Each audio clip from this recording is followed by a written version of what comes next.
All right. Welcome to the Real from Home. It's Friday. Yay, hooray. So, on this Friday, I have been tasked with making a drink. Now, y'all know I don't drink. So, I don't know how to really make a drink. So, I just did the easiest and the best thing, which I just got a bottle of Sister Wine from. Yay, you got it. Sounds like fun. Yes. And then Adrian over there, she got wine. She got wine too. I have the Cabernet Sauvignon. Oh, there we go. Hey, a little Cabernet with my housely wine opener. And Israel's here on the side. What? You have Now, here's the the thing. cheesecake. The beauty of it is that I thought I was going to have to use this thing too. Yeah, And I really was like, I don't know if I'm going to be able to do this in the way that it is supposed to be done, even though I did just put together a trampoline. But that's something else altogether. I don't have to use this because it's a twist off cap. Nice. Yes. Very easy. So And Tamara, thank you to you and Adam. You guys sent us one too, but we're saving it for a special date night. you guys have to let me know what you think, okay? Oh, look at that. Pretty. Oh, thanks, guys. That's Lonnie's favorite, by the way, and my favorite, Sure is. Amanda. Judy. Shut up. Oh, wait. Cheers. Cheers. Cheers! Yeah. I Bailey's in my cup. Do you like it, Amanda? I like it. I do. Wait.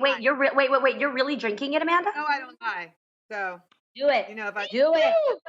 Oh Are my you gonna God. finish that glass by the end of this show? No. Oh, yes. I don't want to do that. Why not? No. It's that good wine. Of course, What? drink. All right, let's get into girl chat before Jeannie over here trying to get me twisted up on TV. Lonnie Love, can you please lead us down a journey of intellect and humor? Well, first, I want to make a special announcement. I am proud to announce something else we can celebrate, ladies. I am the new voice and narrator for the WeTV's hit show, Bridezillas. Yeah. Crazy, That's over-the-top prize, the Cheers. wedding days, and all that kind of stuff. Wow. So the new seasons of Bridezilla will premiere on Thursdays on WeTV this fall, and I'm just elated, and I'm happy to help celebrate love. I hear Well, that. I heard that. Proud of you. That's so cool. Lonnie Love wants Yeah, to that's celebrate amazing. love. Here we go. Cheers. Okay. Right into girl chat, you guys. So, with many states starting to open up in phases, many people across the country are deciding just how far they actually want to venture out. Like one concerned citizen in Texas who recently wrote into Market Watches, the moneyest, asked for advice. He said, "My state is reopening certain businesses, including restaurants and movie theaters. I want to support our town and our nation's economy, but I also don't want to contribute to an increased coronavirus infections. Am I selfish if I go out, or if I'm selfish if I stay home?" Ladies, what do you think is the right course of action? I mean, just off the jump, there are other ways to support restaurants. You can always have, delivery, Yeah. curbside, I can't pick up. believe this attempt. But what do you ladies think? Yeah, I for me, it's a really clear and simple answer. And I think that at this point, if there are companies that are not willing to do curbside pickup, I kind of hope that this would maybe force them to do curbside pickup. And I think there is a way to do both. There is a way to stay safe, to keep you and your family safe, to keep other people safe, and at the same time support your economy. Curbside pickup is an option. Delivery is an option. You are still supporting your restaurants. You are still paying. So I think it's very interesting to me that people are even making people feel guilty for not supporting the economy. If our economy stands on movie theaters and restaurants, we have a bigger problem. And Adrian. by the way, never, ever, ever justify what is more important when it comes to businesses or the health. economy versus Or the your economy. health. Your health. What's the always economy going to do for you when you're not here? We have seen the governors have conversations, both on and off the record, where they are saying that they are aware that lives will be lost in the decision to open up the economy. And the idea that they are willing to put you out there and sacrifice you, that should alleviate any level of guilt. The reality is there's a difference between selfish and self-preservation. There is a way to do both. And I think it's really about finding balance, and it's about being smart. And I think that if there is no plan in place, then that even is more of a reason to stay at home. Agreed. Yep. And don't forget that at least for me, 41 years of my life, I've been taking care of this economy. 41 years of my life, every single thing I purchase, everywhere I go and eat food, everything I've been doing, I've been taking care of the economy. So this is a time to take care of me so I can continue to do so at a healthy place. So everybody stay healthy. Do what's the right decision for you and your family first.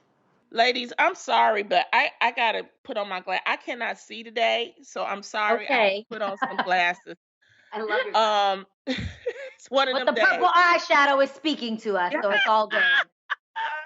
But I just want to say about this, I do agree with Amanda about self-preservation.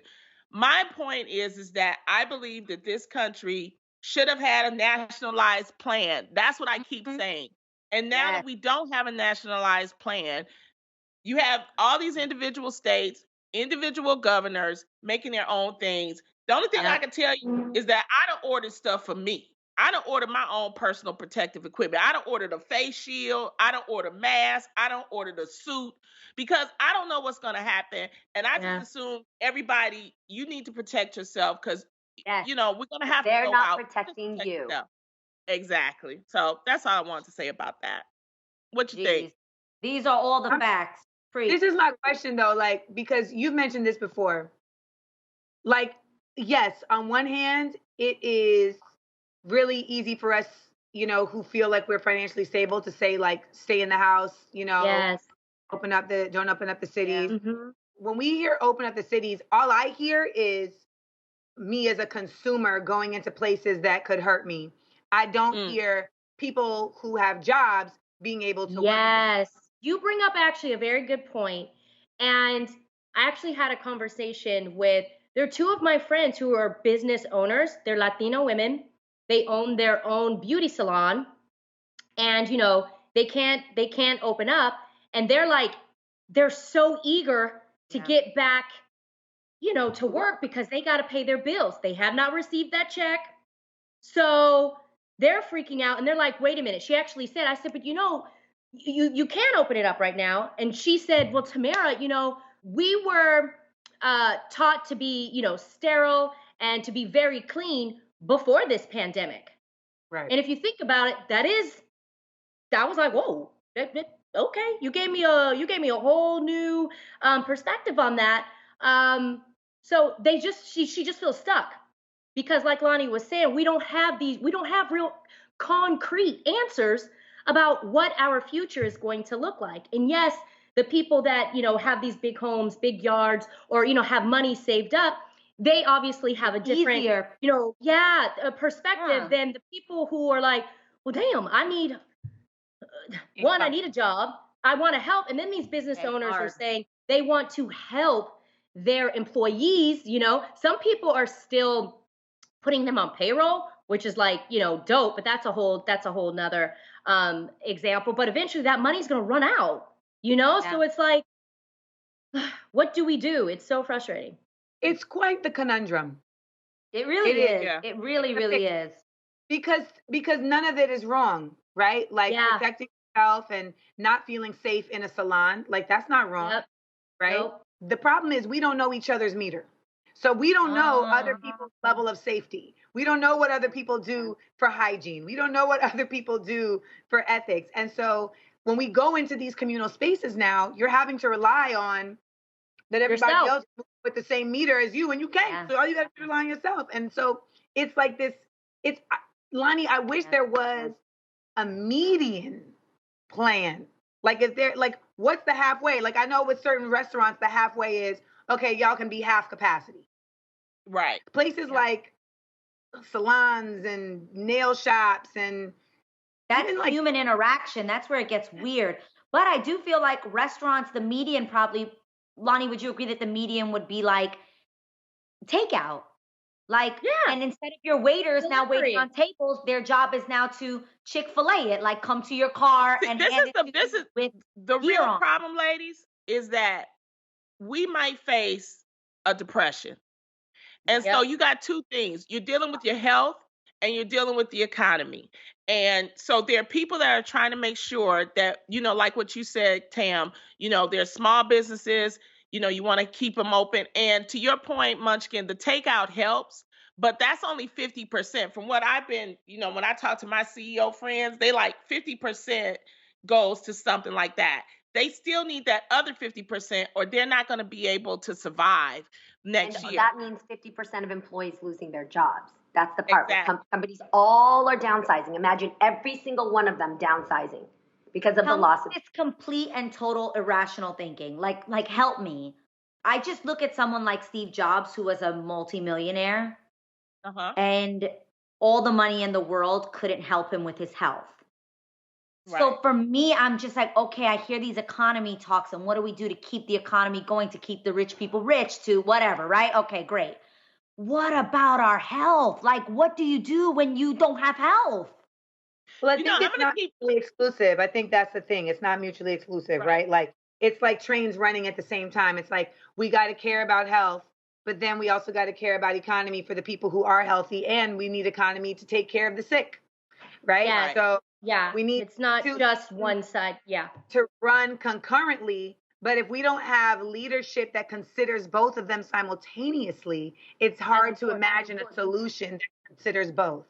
Yeah. And I'm going to button it up like this. This isn't going to go away fast, folks. In November, we have an election. The reason why we keep saying go vote is because you have to hold your leaders accountable to making plans, to making standards, requirements, things like that. This is so important, y'all, seriously, because this whole corona thing is not going away. This pandemic is not going away. So until we got to hold our leaders accountable, y'all can tweet other stuff, tweet to your congressperson, tell them, wait, what's your plan? That's what we need to do. So give yourself an applause. Give the combo an applause.